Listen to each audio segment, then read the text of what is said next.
ভোটের দিন যত এগিয়ে আসছে ততই প্রচারে ঝড় তুলছেন পশ্চিম ত্রিপুরা লোকসভা আসনে বিজেপি মনোনীত প্রার্থী বিপ্লব কুমার দেব। এবার মাতাবাড়ি মণ্ডল ও বাগমা মণ্ডলের উদ্যোগে পৃথকভাবে আয়োজিত দুটি নির্বাচনী জনসমাবেশে অংশ নেন তিনি। সমাবেশে বক্তব্য রাখতে গিয়ে প্রতিপক্ষ ইন্ডিয়া জোটের তীব্র সমালোচনা করেন শ্রী দেব। ভারতীয় জনতা পার্টি ৩২ মাতারবাড়ি মণ্ডলের উদ্যোগে এক নির্বাচনী জনসমাবেশ অনুষ্ঠিত হয় মহারানী পুরাতন গামারিয়া স্কুল মাঠে। নির্বাচনী জনসমাবেশে প্রধান বক্তা হিসেবে ছিলেন পশ্চিম ত্রিপুরা লোকসভা আসনে বিজেপি প্রার্থী বিপ্লব কুমার দেব। এছাড়া ছিলেন তিপ্রামথা সুপ্রিমো প্রদ্যুৎ কিশোর দেববর্মন, বিধায়ক অভিষেক দেব রায়, জিতেন্দ্র মজুমদার, মন্ত্রী শুক্লাচরণ নোয়াতিয়া সহ ৩ রাজনৈতিক দলের অন্যান্য নেতৃত্বরা।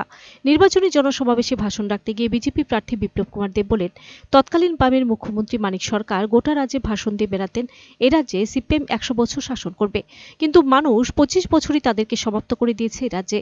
২০২৩ সালে বিধানসভা নির্বাচনে বাম ও কংগ্রেস জোট করে, কিন্তু মানুষ তাদের প্রত্যাখ্যান করে দেয়। যাদের জন্য ১৯৮০ সালে রাজ্যের বুকে দাঙ্গা সৃষ্টি হয়েছে, বর্তমানে তারা কংগ্রেসের হাত ধরেছে। যাদের কারণে এই রাজ্যে গত ২৫ বছর ধরে খুন, সন্ত্রাস, নারী নির্যাতন থেকে শুরু করে সমস্ত ধরনের অপকর্মের সাথে যারা জড়িত, তারা বর্তমানে মানুষের কাছে ভোট ভিক্ষা চাইছে এই রাজ্যে লোকসভা নির্বাচনে। এদিন বিপ্লব দেব নাম না করে কংগ্রেস বিধায়ক সুদীপ রায় বর্মনকে তীব্র আক্রমণ শানান। একই সাথে সুদীপ রায় বর্মনকে একের পর এক নিশানায় নেন বিপ্লব দেব। ২০১৯-এর লোকসভা নির্বাচনে ভারতীয় জনতা পার্টি সরকারকে বদনাম করার চেষ্টা করেছিল মন্ত্রিত্ব থাকাকালীন অবস্থায়। পরবর্তী সময় তাকে স্বাস্থ্য মন্ত্রী পদ থেকে সরিয়ে দেওয়া হয়েছে। এই ধরনের নেতৃত্বকে সরিয়ে দেওয়া হয়েছে। যারা একসময় একে অপরের শত্রু ছিল ত্রিপুরার রাজনীতিতে, তারা বর্তমানে বাম কংগ্রেস জোট হয়ে রাজ্যকে আবারও ধ্বংসের দিকে এগিয়ে যারা একসময় একে অপরের শত্রু ছিল ত্রিপুরার রাজনীতিতে, তারা বর্তমানে বাম কংগ্রেস জোট হয়ে রাজ্যকে আবারও ধ্বংসের দিকে নেওয়ার চেষ্টা করছে বলে সুদীপের নাম না করে একের পর এক আক্রমণ শানা নির্বাচনে জনসভার মঞ্চ থেকে বিজেপি প্রার্থী বিপ্লব কুমার দেব।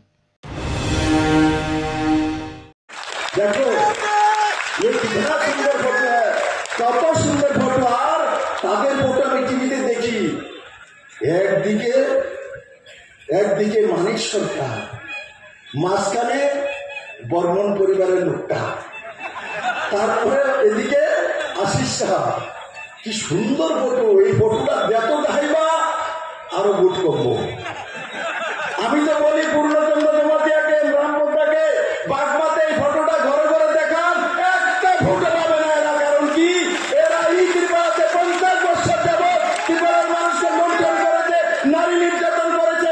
এই কংগ্রেস সিপিএম কে বলতো লাল গুন্ডারা হুঁশিয়ার, চীনের দালাল চীনে যাও, দেশ আমাদের গড়তে দাও।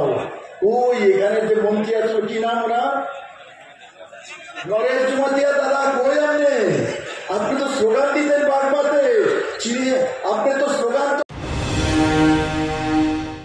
একই সাথে এদিন তিপ্রামথা সুপ্রিমো প্রদ্যুৎ কিশোর দেববর্মন বক্তব্য রাখতে গিয়ে জিতেন্দ্র চৌধুরী থেকে শুরু করে মানিক সরকারকেও তীব্র আক্রমণ শানান। এই নির্বাচনী জনসমাবেশে কখনো বাংলাতে দলীয় গান এবং উপজাতি ভাষায়ও নির্বাচনী মঞ্চে সঙ্গীত পরিবেশন করা হয়। আর তাতে উভয় দুই রাজনৈতিক দল বিজেপি ও তিপ্রামথা দলীয় সমর্থকরা আনন্দে মেতে ওঠে।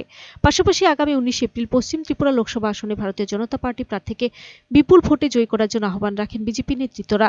এদিকে একই দিন বাগমা মণ্ডলের উদ্যোগে কিল্লা নোয়াপাড়া স্কুল মাঠে অনুষ্ঠিত হয় বিজেপির উদ্যোগে এক নির্বাচনী সমাবেশ, যেখানে আয়োজিত সমাবেশে প্রধান বক্তা হিসেবে উপস্থিত থেকে বিরোধী প্রতিপক্ষ ইন্ডিয়া জোটের তীব্র সমালোচনা করেন বিজেপি প্রার্থী Biplab Kumar Deb. Bureau report, search India 10N।